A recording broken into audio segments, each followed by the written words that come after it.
अस्सलाम वालेकुम दोस्तों, वेलकम बैक टू चैनल। दोस्तों, इंडो पाक टेंशंस के चलते पाकिस्तान ने अब्दाली मिसाइल को टेस्ट फायर किया है जो ऑलमोस्ट 450 किलोमीटर की रेंज देता है। अब ये कोई तजर्बाती टेस्ट नहीं था, बल्कि अगर आप वीडियो को ध्यान से देखो तो मिसाइल ऑलरेडी पाकिस्तान की स्ट्रेटेजिक फोर्स के साथ ऑपरेशनल हो चुका है।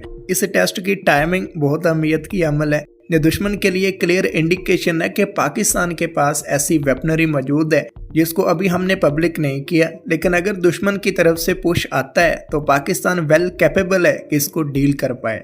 दोस्तों, यहाँ पे हमारा फोकस इंडिया के साथ तू मैं नहीं है, बल्कि फतह 3 की टेक्निकलिटीज को डिस्कस करना है। इस मिसाइल सिस्टम को बेहतर तरीके से समझने के लिए हमें इसका कंपैरिजन करना पड़ेगा पाकिस्तान के ओल्ड जनरेशन मिसाइल्स मसलन गजनवी और पुराने अब्दाली के साथ। पाकिस्तान के ये पुराने मिसाइल देखो तो काफ़ी बल्कि मालूम होते हैं। मिसाइल के बल्कि होने से हमें 3 चीज़ें पता चलती हैं। एक तो इस मिसाइल की रॉकेट मोटर इतनी पावरफुल नहीं है कि थोड़े फ्यूल के साथ एक डिसेंट रेंज दे पाए, लिहाजा जब आप ज़्यादा फ्यूल कैरी करते हो तो मिसाइल का साइज बढ़ाना पड़ता है, तो ओवरऑल सारी ही चीज़ें डिस्टर्ब हो जाती हैं। दूसरा रोल यहाँ पे मेटलर्जी का है। हमारी ओल्ड जनरेशन के मिसाइलों की बॉडी को स्टील के साथ मैन्युफैक्चर किया जा रहा था। स्टील का अपना वेट ही काफ़ी ज़्यादा होता है, तो रॉकेट मोटर को इससे लिफ्ट करने के लिए ज़्यादा थ्रस्ट जनरेट करना पड़ती है।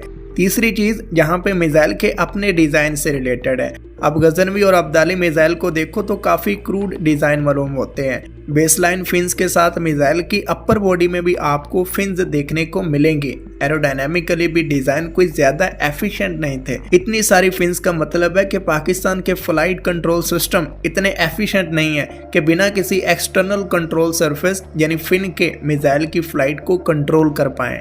यहाँ पे एक और पैरामीटर भी है जिसे जनरली इग्नोर कर दिया जाता है, लेकिन हमारा वो मेन फोकस रहेगा क्योंकि मिसाइल की इंटरनल डिज़ाइनिंग के बारे में पता लगाने के लिए हमें इसकी ज़रूरत पड़ेगी। अब गजनवी मिसाइल को देखो तो इसकी स्मोक ट्रेल काफ़ी वाइड नज़र आएगी, जिससे एक डायरेक्शन में एक्सीलरेशन पैदा नहीं हो पाती। इससे पता चलता है कि मिसाइल की नोजल डिज़ाइन में इनएफिशिएंट है और मिसाइल अपनी फ्लाइट के दौरान मनूवर नहीं कर पाएगा। तो दोस्तों, इतने सारे फैक्टर्स की वजह से ओवरऑल हमें हैवियर और बल्कि मिसाइल देखने को मिल रहे थे और एक टेल के ऊपर हम एक ही मिसाइल कैरी कर पा रहे थे। ऑलमोस्ट 2018 तक पाकिस्तान का फोकस अपने शाहीन मिसाइल्स के ऊपर रहा है। शाहीन 1 को रिफाइन करके शाहीन 1A डेवलप किया गया, साथ में शाहीन 3 को एक्सटेंसिवली टेस्ट किया गया। तो 2020 तक पाकिस्तान के बिगर मिसाइल्स काफ़ी हद तक रिफाइन हो चुके थे और अब ज़रूरत थी कि इस टेक्नोलॉजी को ट्रिकल डाउन किया जाए और ज़्यादा efficient tactical missile force create की जाए। तो पाकिस्तान ड्राइंग बोर्ड पर वापस गया और बहुत ही बेसिक से शुरू किया। फतह 1 रॉकेट डेवलप किए गए। आप फतह 1 की फ्लाइट को देखो तो स्मोक ट्रेल बहुत ही ज़्यादा ब्राइट और नैरो स्ट्रीम की है। आप देखकर ही बता सकते हो कि रॉकेट इंजन बहुत ही एफिशिएंट है और नोजल डिज़ाइन और इसके साथ रिलेटेड प्रेशर चैम्बर्स को एफिशिएंटली प्लेस किया गया है। अगरचे जहाँ पे फ्रंट पर फिन्स को यूज़ किया गया है, लेकिन वो यहाँ पर एक्सेप्टेबल है क्योंकि रॉकेट्स की डिज़ाइनिंग में कॉस्ट को भी देखना पड़ता है। फतह 1 की रॉकेट मोटर को नसर की मोटर से कंपेयर करो तो आपको ज़मीन आसमान का फ़र्क नज़र आएगा। फतह 1 0.3 मीटर डायमीटर की मोटर के साथ आ रहा था। पाकिस्तान ने 0.4 मीटर डायमीटर की रॉकेट मोटर डेवलप की और फतह 2 को टेस्ट फायर कर दिया।